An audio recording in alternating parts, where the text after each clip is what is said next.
నీతి ఆయోగ్ ఇది government of ఇండియాలో ఒక పాలసీ డెసిషన్ బాడీ.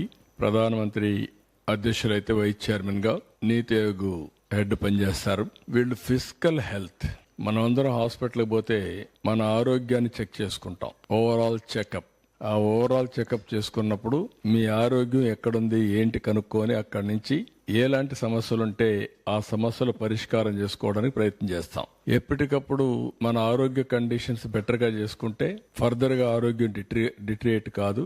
అదే సమయంలో మనం 4 రోజులు ఎక్కువ బతికే పరిస్థితికి వస్తాం. అదే గాని మన ఆరోగ్యం సరి అయిన సమయంలో చెక్ చేసుకోకపోతే ఎక్కడికక్కడ డిట్రియేషన్ ప్రారంభం అవుతుంది.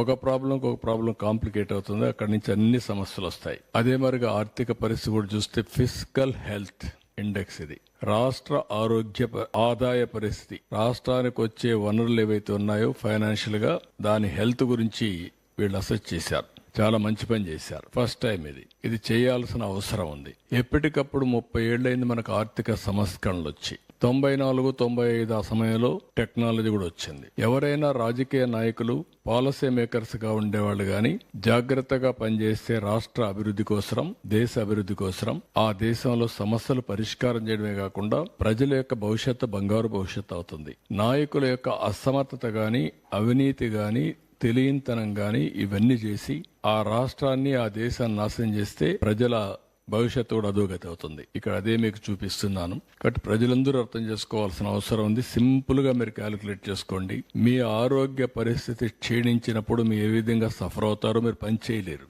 ఆరోగ్య ఖర్చులు పెరుగుతాయి, ఇంట్లో వాళ్ళకు భారం అవుతారు.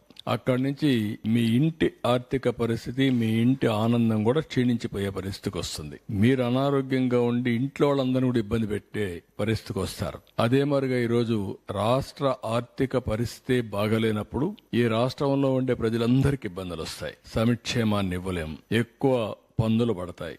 మళ్ళా అప్పులు కట్టడానికి మళ్ళీ అప్పులు చేయాలి. ఈ అప్పులు చేసిన తర్వాత అభివృద్ధికి డబ్బులు ఉండవు. డబ్బులు లేకపోతే ఇది ఒక విషియస్ సైకిల్. ఈ సైకిల్లో పడిన తర్వాత బయట రావడం చాలా కష్టం. అల్టిమేట్ గా బాధపడేది ప్రజలే బాధపడతారు. అలాంటి పరిస్థితి నేను మీకు ఎక్స్ప్లెయిన్ చేస్తున్నాను ఈరోజు.